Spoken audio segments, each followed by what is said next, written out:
자, 그럼 여기 이제 잠깐 봐봐. 과거 시제, 시제는 과거, 현재, 미래가 있어요. 과거, 현재, 미래가 있는데 과거, 현재, 미래를 나누는 기준이 발화시를 기점으로 발화시. 말하는 기점으로 사건이 아직 안 일어났어요. 미래 시제겠죠.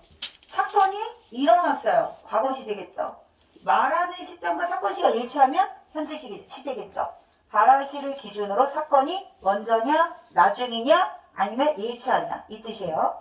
자, 그럼 이제 뭘로 나타내냐면 선생님이 지금 문법 요소 하는 거라고 그랬잖아. 지금 제일 많이 나오는 게 뭐냐면 격조사, 어미예요. 격조사하고 어미. 선어말, 어미 문제까지 다 외워야 된다 그랬지?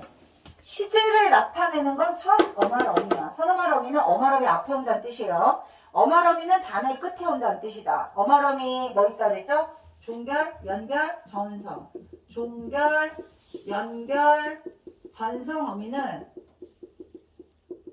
단어 끝에 오는 거라서 어말어미예요. 단어 끝에 오는 어말어미 앞에 온다가 선어말어미야.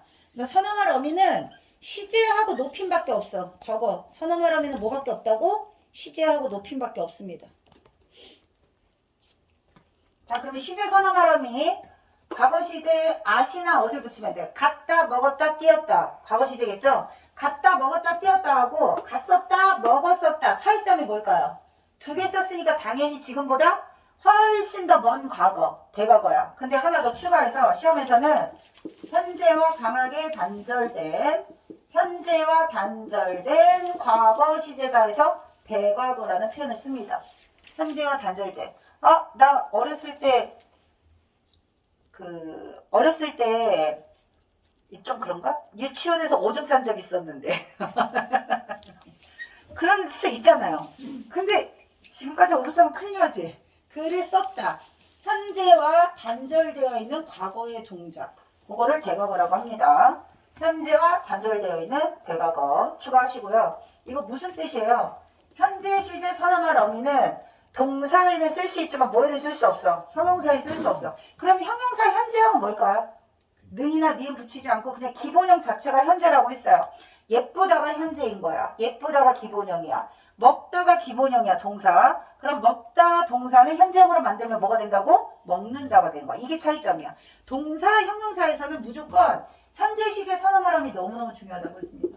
근데 이거 말고도 현재 시제 선어말 어미 말고도 동사 형용사 동사에 쓸 수 있고 형용사에 쓸 수 없는 거 4가지 알려줬죠? 1번 현재형, 2번 명령형, 3번 청유형, 4번 목적 의도. 거기까지 들어가야겠죠, 원래는. 자, 그리고 단순히 미래의 의미만 나타내는 것이 아니라 대세는 여러 가지 다양한 의미가 들어갈 수 있어요. 이거니를 물어볼 건데 해석하는 방법 알려줬지? 자, 뭐뭐 했겠는데 지금쯤 열심히 쳐놀고 있겠지? 그지? 놀고 있겠지. 안 봐도 비디오야. 아마도. 그럼 뭐야? 추측하는 거야, 우리가. 추측하는 거예요. 내가 그거 할 수 있을까? 이렇게 얘기할 때 할 수 있을까? 저 이거 할 수 있겠어요. 저 이거 갈 수 있겠어요. 딸 수 있겠어요. 뭐 이렇게 얘기할 거 아니야. 그때 get은 미래의 의미를 나타내는 게 아니야. 어떤 거야? 내가 뭔가를 하고자 하는 의지를 나타내는 거야. 알았지? 가능성, 추측, 의지 중에서 어떤 의미냐를 물어보면 요거는 아마도 그럴 것이다. 이렇게 해석하시면 돼요. get을. 미래 시제 get이 쓰였을 때 아마도 뭐뭐 했을 것이다. 이렇게 추측할 수 있고 뭐뭐 할 수 있다. 먹을 수 있다. 갈 수 있다. 리을 수 있다. 리을 수 있다. 갈 수 있다. 뛸 수 있다. 볼 수 있다. 이러면 가능성. 캔의 의미예요. 그 다음에 의지는 뭐라고? 꼭 반드시 100점 맞겠습니다. 이게 미래 시를 말하는 게 아니지. 의지를 말하는 거야. 반드시 꼭 해내겠습니다. 의지야. 이런 거. 자, 그 다음에 관형사용 어미는 이렇게 있고 절표지에도 이게 나와요. 관형사용 어미는 얘들아 전성 의미야. 관형사용으로 끝나는 문장 성분이 뭐라 그랬죠? 용언의 관형사용 문장 성분이 뭐라 그랬죠? 관형어예요. 용언의 부사형 문장 성분이 뭐라 그랬죠? 부사어예요. 품사는 바뀌어 안 바뀌어? 안 바뀌어. 품사를 바꿔줄 수 있는 거 뭐밖에 없다 그랬지? 전미사밖에 없다 그랬어요. 전미사. 늘 얘기한 거. 전미사만 품사를 바꾼다? 어미는 품사를 바꿀 수가 없다. 용언을 활용해도 품사가 바뀌지 않는다. 그래서 용언의 관형사용은 용언의 성질을 바꾼다고 무슨 뜻이냐? 원래 용언은 활용할 수 있는 말 서술어로 주로 쓰이거든요. 서술어로 쓰이는 용어는 관형사처럼 체언을 수식해준다는 뜻이에요. 관형사형 어미는 용언이 체언을 수식하기 때문에 관용어 기능을 한다 이런 뜻이다. 같은 말이에요.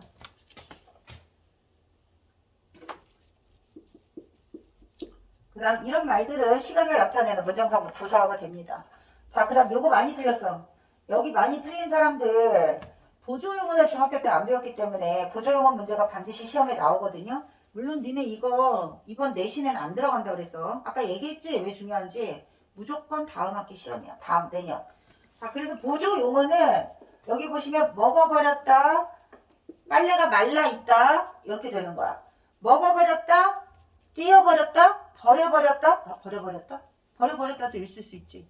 버리다 두 번 썼는데 앞에 것만 본용언이야. 보조용언은 본용언 뒤에 붙는 거예요. 그리고 보조용언의 기능은 일정한 뜻을 더한다. 일정한 뜻.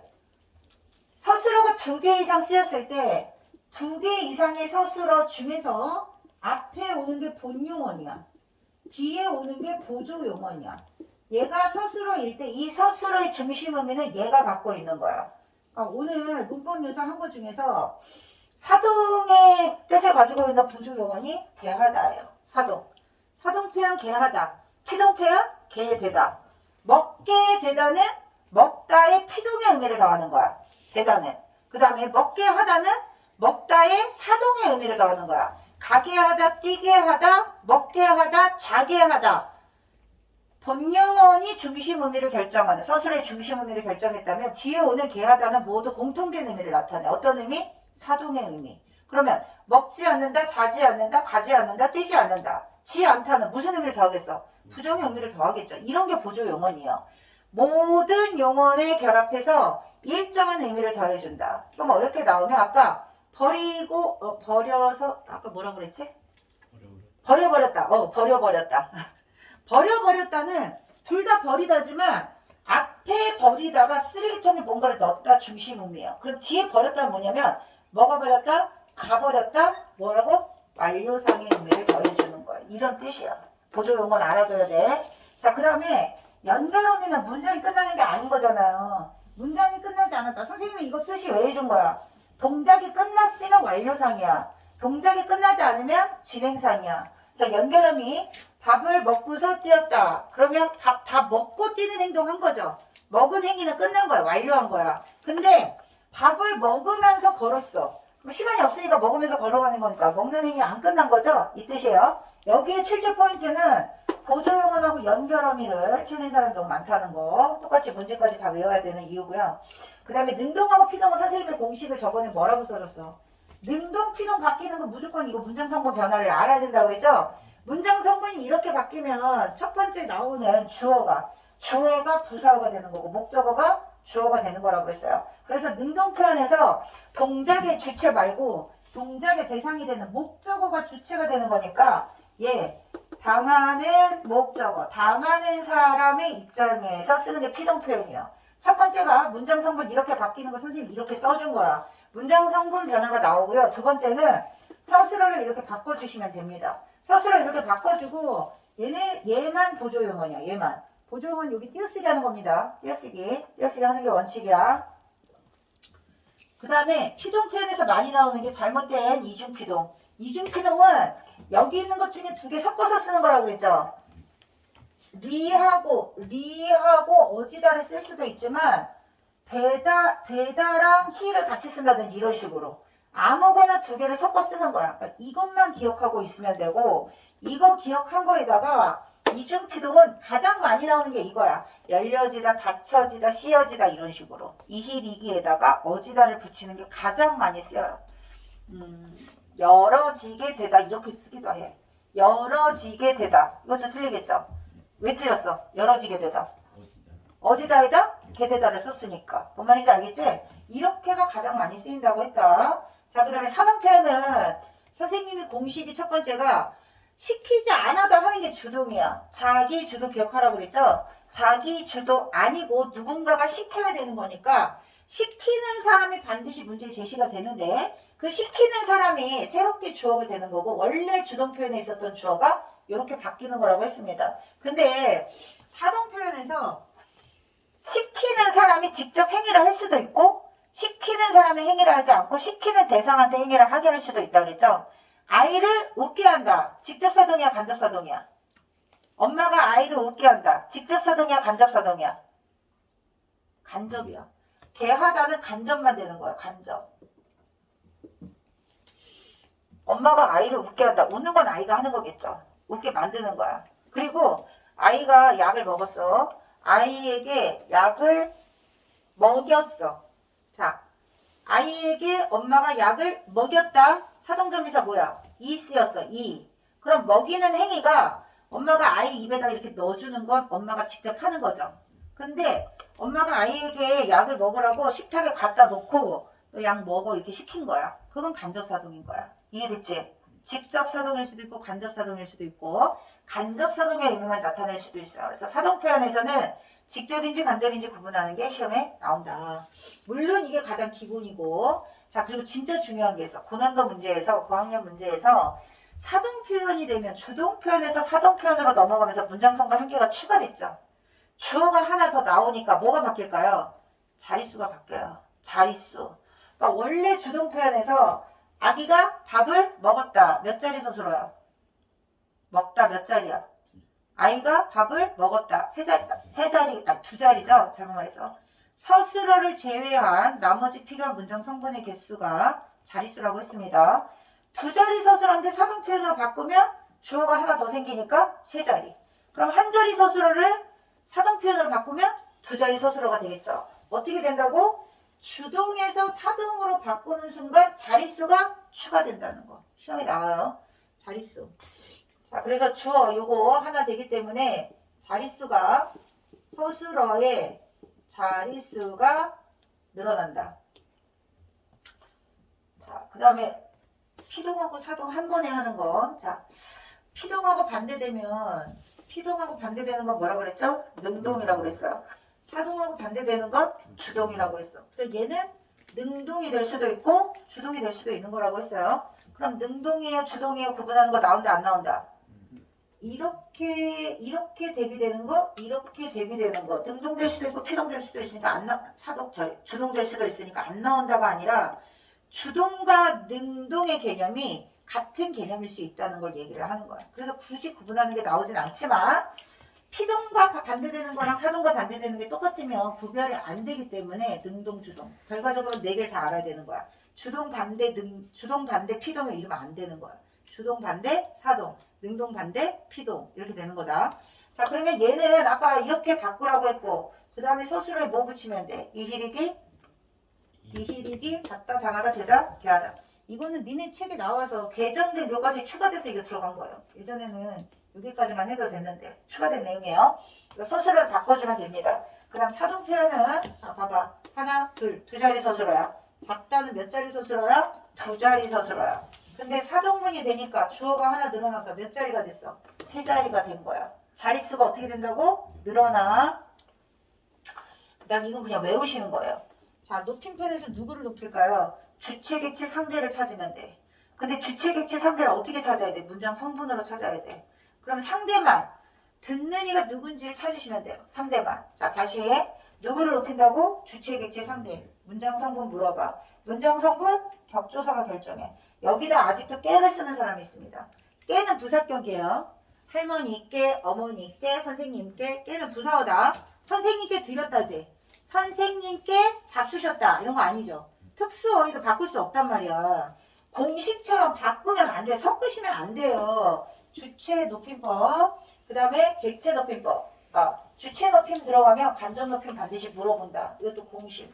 여기에 시를 붙일 수는 있지만 계시다를 쓰면 안 돼. 할아버지께서 돈이 많이 계셔. 이러면 안 돼. 자, 크다를 높여보세요. 크시다가 되겠죠? 할아버지는 손이 크시다. 이런 식으로. 시만 붙이는 겁니다. 어디에?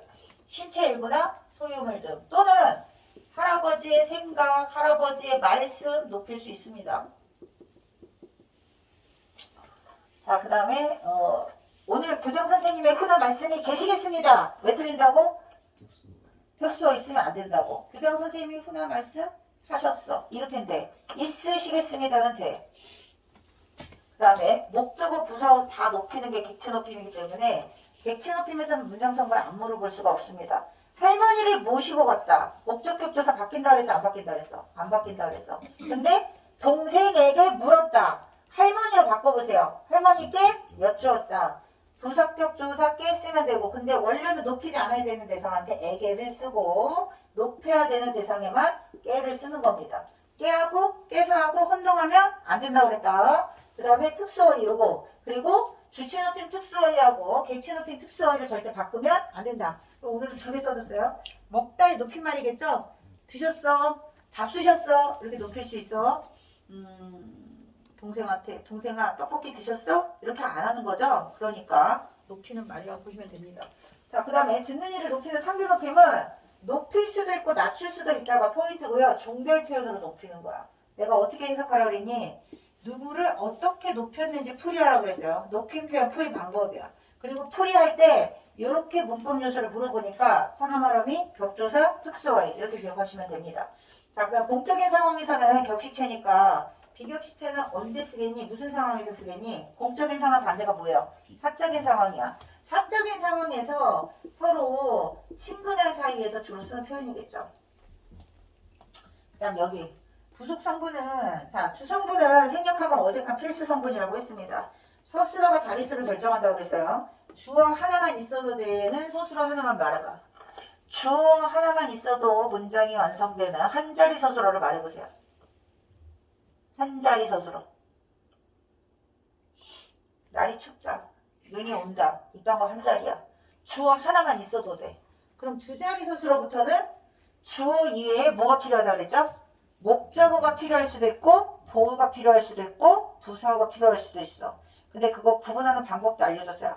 목적어는 타동사를 찾아야 되고 부사어는 필수적 부사 알려줬죠? 와, 가, 같다, 다르다, 닮다, 삼다 이렇게 공식처럼 외우시는 겁니다. 자, 근데 여기는 원래 대부분의 부속성분 생략할 수 있습니다. 대부분의 부속성분은 생략 가능한데 생략할 수 없는 부속성분이 시험에 출제가 되겠죠. 이제 고학년이니까. 그래서 생략할 수 없는 부속성분 중에 필수적 부사어가 있다고 했습니다. 근데 필수적 부사어는 2자리 서술어에도 있고 3자리 서술어에도 있어요. 이거 정신 차리고 잘 들어. 얘들 계속 풀려. 필수적 부사어는요. 필수적 부사어를 쓰라고 하면 이걸 쓰는 놈들이 있어. 이건 서술어야. 그럼 같다, 다르다, 닮다에 반드시 꼭 필요한 필수적 부사어 어떻게 찾으라 그랬어? 비교 대상이 있어야 된다 그랬죠? 여기 서술어에 필요한 필수적 부사어는 누구와 얘가 필수적 부사어인 거야. 3자리 서술어의 필수적 부사어는 뭐라고 그랬어? 어디에, 어디로, 얘가 부사어인 거야. 이 개념을 아직도 몰라. 그러면 다시 질문.